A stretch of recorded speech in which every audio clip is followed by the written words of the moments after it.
আওয়ামী লীগের রাজনৈতিক মৃত্যু হয়েছে, দাফন হয়েছে দিল্লিতে।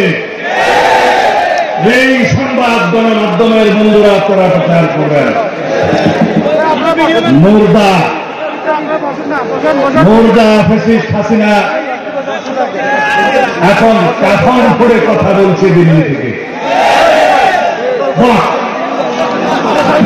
বাংলাদেশের এই গণতান্ত্রিক ময়দানে নতুন বাংলাদেশে শহীদের রক্তস্নাত এই গণ অভ্যুত্থানের পরে গণতন্ত্রের আশঙ্কা নিয়ে যে বাংলাদেশ জেগে উঠেছে, সেই বাংলাদেশে হাসিনা মাঝে মধ্যে কাফন করে কথা বলে স্থিরতা সৃষ্টি করতে চায়।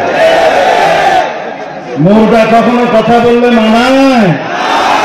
মুর্দা কি কখনো কথা বলা যায় আছে? হাসিনার রাজনৈতিক মৃত্যু হয়েছে, নিজেই দায়ী। আওয়ামী লীগকে দাফন করেছে শেখ হাসিনা নিজেই।